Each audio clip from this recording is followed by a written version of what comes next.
Okay, we all know the Doctor is a hero. He's the guy who fights the monsters, he protects the weak and the oppressed, and has even saved the universe. However, when you've lived for over 2,000 years, you are going to have moments where you've done things that are less salubrious and sometimes downright wrong.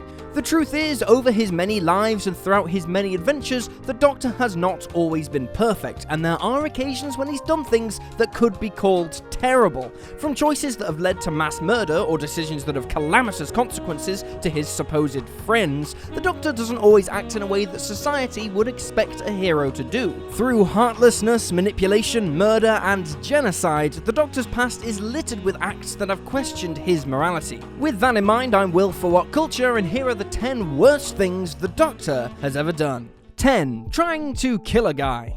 From the very beginning, the Doctor had a decidedly nasty side. Delighting in bamboozling poor Ian Chesterton, the Doctor then went on to kidnap the hapless teachers of Coal Hill School and then get them all captured by homicidal cavemen. However, he outdid himself when the quartet escaped, but the others wouldn't leave a wounded caveman behind, insisting on making him a stretcher. The Doctor has other ideas, and finds a handy palm-sized rock and approaches the prone man. Now, Ian spies what he's doing and takes the rock from his hand, so we'll never know for sure if the Doctor would have gone through with bludgeoning an injured man's skull in just so he could save his own skin. We do know, however, that he was seriously contemplating it. Of course, the first Doctor would then go on to lie to the whole crew and get them captured by Daleks, which almost killed them all. Bad Doctor. Bad. 9. The Doctor's hypocritical deposing of Harriet Jones. When introduced in Aliens of London / World War III, Harriet Jones is the tenacious MP who helps the Doctor defeat the Slitheen and ends up becoming Prime Minister as a result. Not too shabby. The 9th Doctor talks of how she will usher in a new golden age for Britain. However, having helped set her on her way, the 10th Doctor is responsible for her tragic fall from grace, in an act that smacks of hypocrisy. With the Doctor incapacitated by his recent regeneration, Harriet has to handle an invasion without his comforting assistance. On his return, the Doctor takes out the leader of the invaders with his fighting hand and a Satsuma, and declares he doesn't give second chances. At the story's end, Harriet calls on Torchwood to blow the departing spaceship up. The Doctor does not like this. However, hasn't the Doctor destroyed countless races to save humanity in the past? What Harriet did wasn't a vindictive act, but one to protect Earth, especially as the Doctor had just proved that he couldn't always be there to do so. However, the new Doctor takes it upon himself to bring on her political demise with just 6 words. Don't you think she looks tired? In the process, changing Britain's history and probably ending that golden age we were supposed to have for good. 8. Taking Adric out of E-space. It's true that Adric wasn't invited on board the TARDIS, but was a stowaway. However, the Doctor is still responsible for who he brings out of one universe and into another. The Doctor's actions inflicted Adric upon an unsuspecting universe, damning us all to see his space pajamas on a regular basis, and to have to put up with his petulance and inability to walk in a straight line convincingly. In a more serious vein, however, bringing Adric out of E-space brought the lad nothing but pain and hardship, adrift from his own kind and alone among the TARDIS crew. As if that wasn't bad enough, the Doctor then managed to let him go and get killed. Nice. 7. Causing numerous disasters. This may not always be the Time Lord's fault, but you can't deny the Doctor does have a recurring habit of helping cause some of the worst disasters in human history, resulting in the death of many of his so-called favourite species. With great power comes great responsibility and all that, so the Doctor really should be more careful.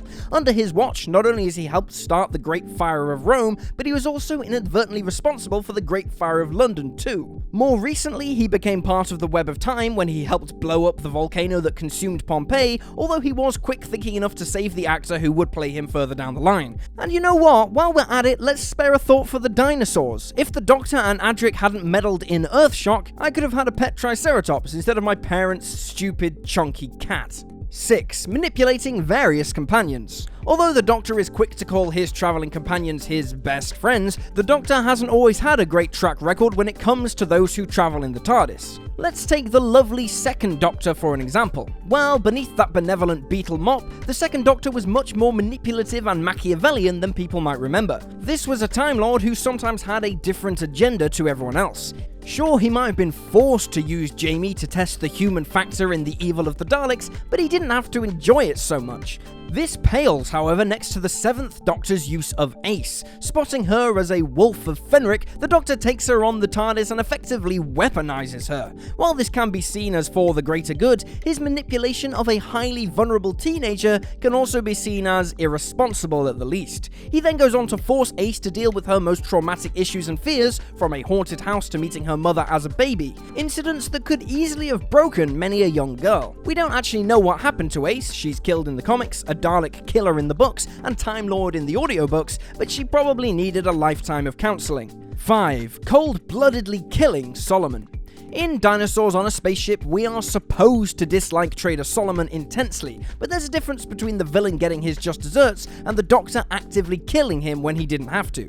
This is the same Doctor that has always held back from taking revenge. Just witness how he controls himself when his daughter Jenny is shot. The Doctor feels anger and grief, but he doesn't let that turn him into someone who kills for revenge. However, this is exactly what he does in this episode. Not only does he ensure that Solomon will be killed, but he also hangs around long enough to watch the trader know his death is near. Yes, the Doctor has come close before, like when he watched Cassandra explode impassively. However, there is a difference between letting villains perish by their own machinations and actively making sure that one dies. At that point, you're more executioner than Doctor. 4. Destroying Skaro. Some might point to the Doctor not destroying the Daleks when he had the chance in Genesis of the Daleks as evidence of the Doctor's weakness. Had he killed the Daleks at the moment of their creation, he would have spared the universe untold pain, death, and destruction. However, the role of the hero is not to dish out retributive justice. That's the role of a vigilante, not a hero. This changed midway through the 7th Doctor's reign, however, when the little god became much more Old Testament than new.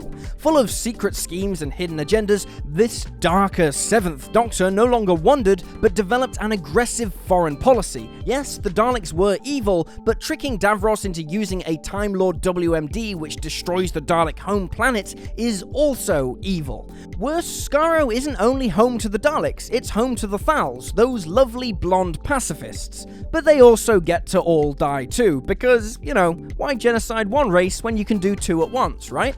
3. His treatment of the family of blood. One of the Tennant era's greatest tales is the 2-part Human Nature / The Family of Blood.